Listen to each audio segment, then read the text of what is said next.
আসসালামু আলাইকুম। দেখতে দেখতে ৫টি রোজা চলে গেল। ষষ্ঠ রোজা আজ। আসলে সময়গুলো খুবই তাড়াতাড়ি যাচ্ছে। তার কারণ আমি এবার ১ম রোজায় এতটা ব্যস্ততম সময় পার করছি। এখন একটু বসেছিলাম অনলাইনে দেখার জন্য। আমার যে একটা পেজ আছে সেটা তো আমি ভুলে গিয়েছিলাম। এমন একটি বিষয়। আসলে আমি চাই সবসময় আমার রেগুলারিটি মেইনটেইন করতে, কিন্তু পারি না। এই যে প্রয়োজন আসলে আমার ১ম ব্র্যান্ড। সো সেহেতু আমি এইটার জন্যই বেশি সময় দিচ্ছি এবার রোজায়। বিভিন্ন পোস্ট করা হচ্ছে, আপনাদের এনগেজ করার চেষ্টা করা হচ্ছে। আপনাদের জন্যই আসলে এই পেজটি, যেটা নিয়ে অনেক প্ল্যান। এই হচ্ছে আমাদের পাঞ্জাবি সেক্টর। এবার ঈদে আমরা রেখেছি। প্রতিটা ডিজাইনগুলো আসলে অসাধারণ। সো পাঞ্জাবিগুলো এবং প্রিমিয়াম পরেও একটা কমফর্ট ফিল পাওয়া যায়। আর এই গিফট বক্স আসলেও যে কোনো আপন মানুষের জন্য বা নিজের জন্য খুবই পারফেক্ট বলে আমি মনে করি। বেসিক গিফট বক্স যেগুলো আর কি আপনার দরকারি ঈদে, এমন একটি বিষয় নিয়ে এসেছে প্রয়োজন। সো কাজ শেষ করি, শেষ করার পরে আম্মু ডিনারের জন্য ডাকে, যদিও আমি রাতে খাই না। তারপরেও সে যেহেতু ফ্লোই মাছ রান্না করেছে, যেটা নাকি খুবই সুস্বাদু, আলহামদুলিল্লাহ আসলেই খুবই ভালো হয়েছে। এবং সাথে ছিল লাউ আর সিলভার কাপ। সো সেটাও কমপ্লিট করলাম, খাওয়া দাওয়া, ঘুমিয়ে পড়ি।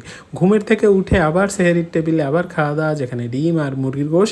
সো এই দিয়ে সেহেরি শেষ করি হচ্ছে আমার অ্যাজ ইউজুয়াল চিয়া সিড খাওয়ার মধ্য থেকে। এখন নামাজ পড়বো, নামাজ শেষ করে ঘুম থেকে উঠে রেডি হয়ে যায়, বাজারে যেতে হবে। বিকজ সর্ব সেক্টরে একটু ভেরিয়েন্ট আনতে চেষ্টা করছি আর কি। সো তার আগে আপনাদের ঈদ প্রিমিয়াম গিফট বক্সটি আরেকবার দেখাই। আসলে এই বক্সটি অনেক সুন্দর হয়েছে। আমার নিজের ব্র্যান্ড বলে বলছি না, আসলে লুকটা আমরা একটু প্রিমিয়াম রাখার চেষ্টা করেছি। এবং এমন একটি গিফট বক্স যে কোনো মানুষ যখন হাতে পাবে তখন আসলে স্পেশাল যেন ফিল করে, সেই সকল সেক্টর মাথায় রেখে একটু প্রিমিয়ামভাবে এই গিফট বক্সটা ডিজাইন করা হয়েছে। আসলেই গিফট বক্সটা অসাধারণ হয়েছে। বাদবাকি আপনাদের বিষয়। সো এখনও যারা অর্ডার করেননি অর্ডার করে দেন, স্টক লিমিটেড। সো এটা হচ্ছে আউটফিট চেক করেন, এখনই বের হতে হবে। বিকজ অলরেডি অনেক সময় নিয়ে নিয়েছি। আর মার্কেটে এসেই চোখে পড়লো এই পানির জার। আসলে বাসার পানির জারটাও চেঞ্জ করা দরকার। সো সেহেতু জারটা খুবই অ্যাট্রাকটিভ মনে হচ্ছিল, যদিও আমি কনফিউজ ছিলাম, অনেক জার ছিল। সো এই জারটা কালেক্ট করি এবং এই ফলের সেক্টর থেকে, যেখানে অনেক আনারস, তরমুজ, অনেক কিছু রয়েছে।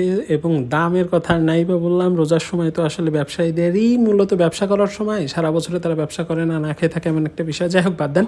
সো এখান থেকে মূলত আনারস নেই, বেল কালেক্ট করে এবার বাসার দিকে ব্যাক করা। আজ কেন জানি এই সময়ও বৃষ্টি হচ্ছে।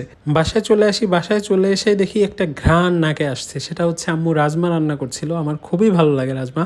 সো রাজমা দেখে তারপরে হচ্ছে আমার ইফতার রেডি করতে হবে। সো ইফতার রেডিতে বসে যায়। আজকে চিকেন রয়েছে আর অন্য ভাজা পোড়া তো রয়েইছে। এটা হচ্ছে আমার প্লেট, আমি নিজে রেডি করেছি সব কিছু, আব্বুর, আম্মুর এবং আমার। জান দিয়ে দিয়েছে, আলহামদুলিল্লাহ। ষষ্ঠ রোজাও কমপ্লিট হয়ে গেল। আর বাদ বাকি রোজাগুলো সহিশুদ্ধভাবে পালন করতে পারি, সেটাই চাওয়া।